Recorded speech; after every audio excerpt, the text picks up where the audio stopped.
Hello, everyone, and welcome back to our weekly YouTube series where we talk about the different types of object oriented concepts using Python. As you all know, object oriented programming is a very important part of our programming and software development. Okay, so with this context, we're trying to learn a lot of different concepts. Okay, so today we are going to talk about a very interesting concept, which is known as a metaclass. Now, what exactly is a metaclass? A metaclass is one of the most advanced features from Python. This allows you to customize class creation and behavior. Now, if you want to understand the full potential of the metaclass, you need to know some basic theoretical details of this concept. Obviously, we want to understand it practically as well, but we also want to understand what are the various different theoretical concepts which are required to master the creation of the masterpiece. You will need to know about what exactly is the class system which is used by Python. You need to know the key principles behind them. And you also need to understand how they fit into the broader landscape of Python's object model. Okay. Now, what exactly is the Python object model? Okay. It treats everything like an object. Okay. So it's going to treat every aspect of Python like a object, which includes the classes. So the classes are not treated any differently. They are also treated like objects. Okay. So they are given the same level of treatment as you would get from any other kind of object. Okay. Now, what exactly is a meta class? Right. First of all, let's understand the definition of meta class. A meta class is a class of a class. Okay. So any class that we create, they are all instances of meta classes. Okay. So now we will take a very simple example here to understand what we mean by this. So we'll create a class called my class. Okay. And within this, I will just simply say class. So I'm going to define this class here.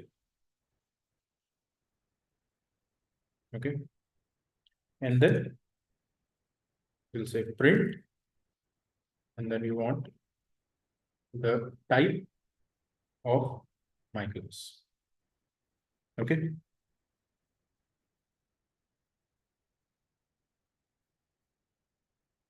So here,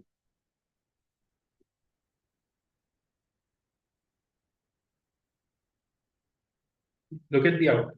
The output looks like this. Class type. Okay. So this shows that even when I'm creating a class, right? Even when I'm creating a class, is still a type of it is still being controlled by a meta class. Okay. This is one. Okay. So what is objects are what we call as when you create any class within this, we are passing some objects. So objects are instances of the class, and classes are themselves an instance of meta class. Okay, and these. So here, let's create a simple hierarchy. We have objects which are an instance of the classes, which are an instance of meta classes, which are an instance of type. And this is usually by default. Okay. So this is a hierarchy that we follow for what is an instance of what. So as you move up, right, this hierarchy, this is where you have gotten the structure of the class. Okay. So now we can also create custom meta class. Okay. This custom meta class will control the way in which the classes are constructed. Okay. So let's take a look at a code which can do this. Okay. Now here, remember this out. Okay. Keep in mind this output here. So let's create a class. I want to call this my meta. So this is a my meta class. And here I will say type. Okay, which in itself is a class. So let's create an object here. Okay. Then we will say class, name, basis, dictionary. Okay. Well, we'll do some basic print statement. I want to use formatted strings in creating class name. Okay. And then simply say return super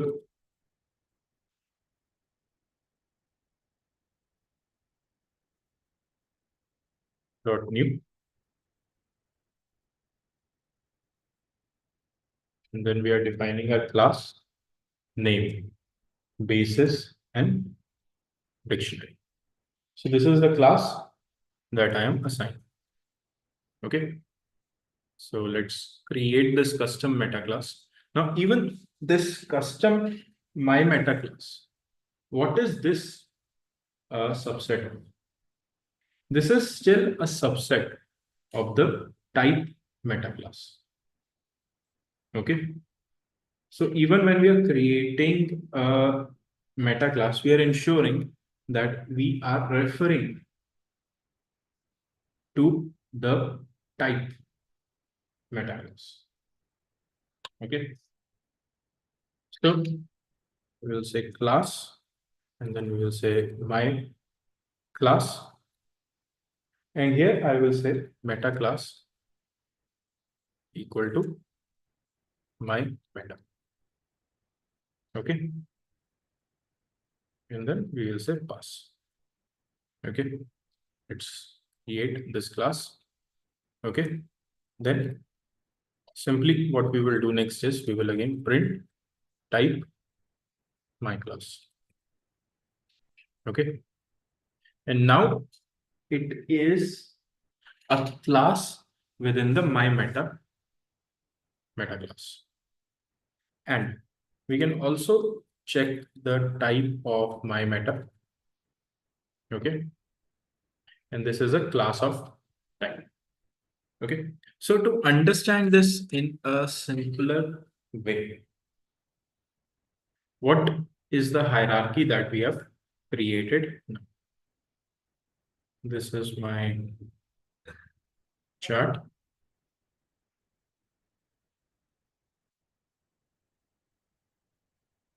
Object, my class, my meta. Okay, and then what else do we have left that we can call? Okay, so we are simply going to have type here. Okay, so now this is what our requirement is. Okay,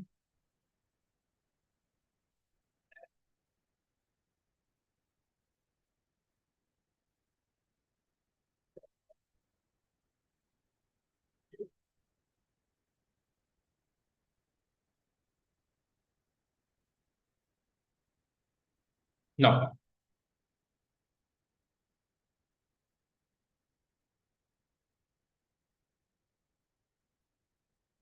what is the next step that we need to understand here? Okay, so here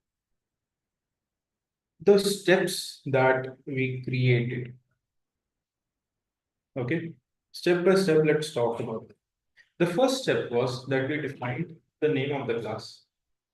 Okay, and basically you can either check the meta class attribute, okay, or you can inherit it from the parents meta class.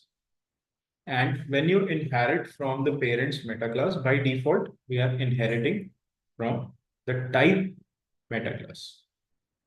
Now, the class body is executed in a namespace. So the type,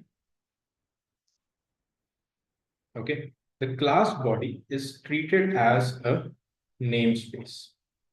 Okay, creating a dictionary, all right, which is going to contain the methods and attributes of that class.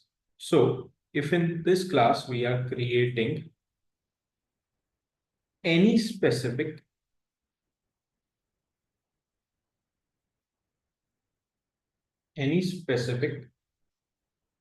meta class, okay, it is going to be executed as a namespace, and it will create a dictionary for those methods and attributes.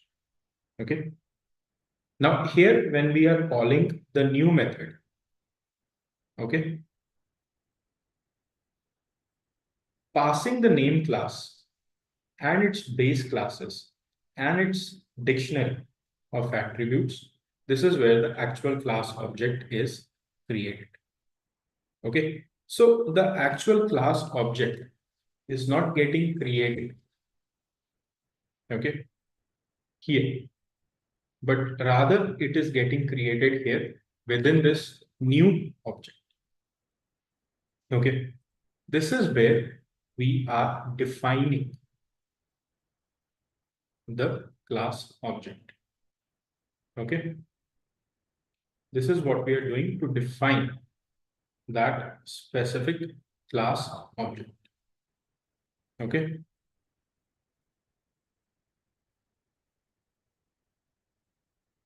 Then we can also use the init method to in, initialize our class. Okay. This is standard procedure. We always use init whenever we want to initialize any class. Okay. Then the meta class will act as an intermediary, which will allow us to modify or control the process. Okay. Now, the process that we are controlling here is allowing us to get flexibility. Okay. It allows us to get a lot of flexibility whenever we are doing any kind of programming task. Okay. It will allow you to do dynamic class creation. Okay. So meta classes will allow you to generate classes at runtime based on certain conditions and external data. You can also enforce constraints, okay, so that the class adheres to specific rules, such as it has whatever methods and attributes are required. Okay. It also gives you the ability to do code injection. Okay.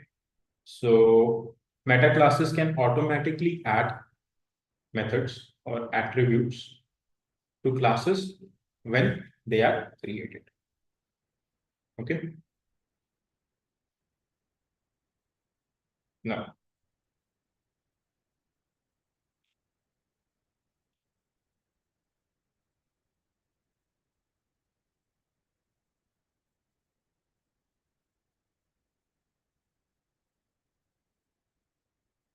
let's look at a basic use case. Okay. There are a couple of instances where meta classes are often used.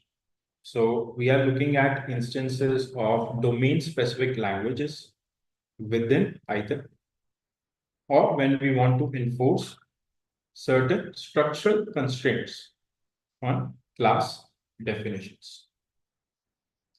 They can also be used when we want to do object relational mappers. So when you want to use ORM, okay, this is known as object relational mapper. So Django is going to use, for example, it's one example of where meta classes are very commonly used. Okay.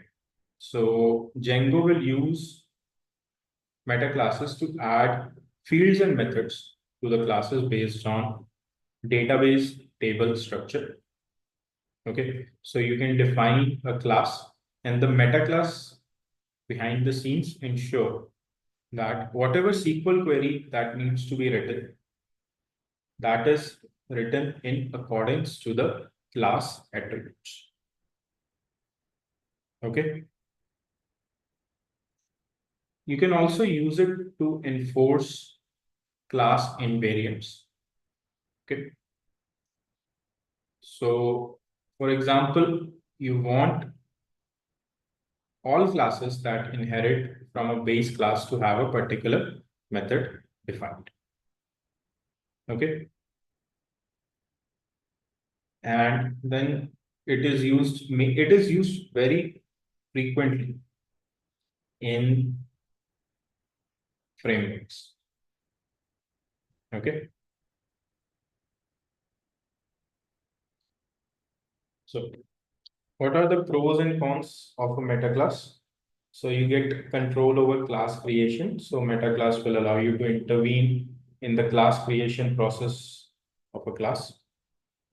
which is very powerful for dynamically adjusting classes, enforcing constraints, or automatically injecting behavior. You also get dynamic class generation.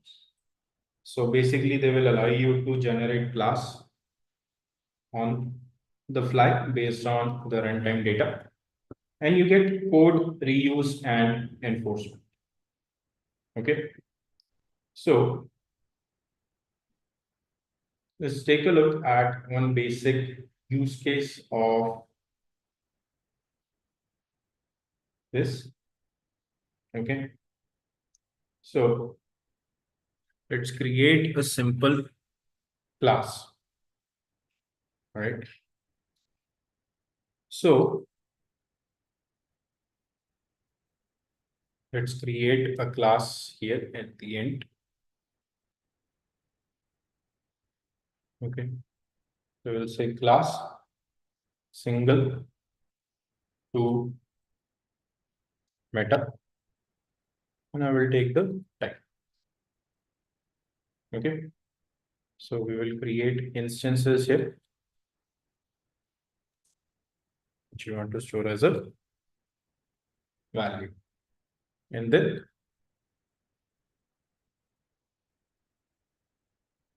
here, take class, we'll take arguments, and we will also take keyword arguments here. Okay.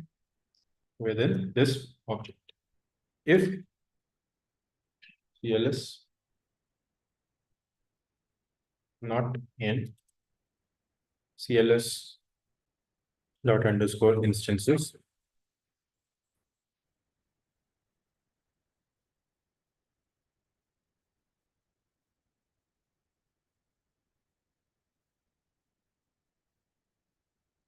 and here then we will take super dot call, and then we will take args, and we will also take keywords here. Okay. And then we want to return the instances of this class. Okay. So this is what we are doing here.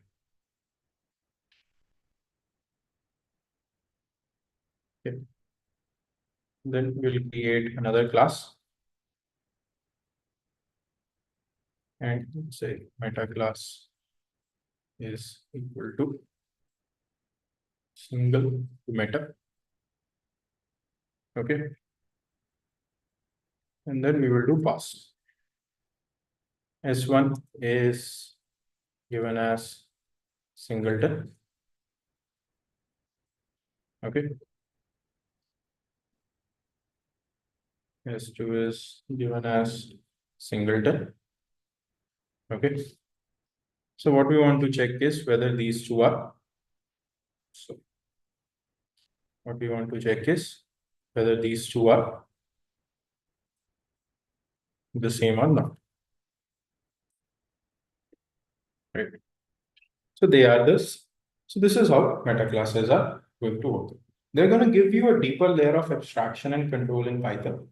And when you master these meta classes, of course, will enhance your ability to create custom, flexible, dynamic class system within Python. Okay. So, of course, there are certain difficulties which are involved. Okay. Meta classes will add a significant level of complexity to code, which can make debugging and maintenance more challenging. And while these are extremely powerful, most Python programs will not require the usage of these meta classes. Okay. You can do without, uh, you know, having to create a meta class. Okay. We don't necessarily require a meta class. Okay. So this is what we have for today. Okay. So we will start exploring this in much more detail by looking at some practical use cases from next week onwards, where how we can use object-oriented programming to enhance our ability to do analysis and machine learning and other things.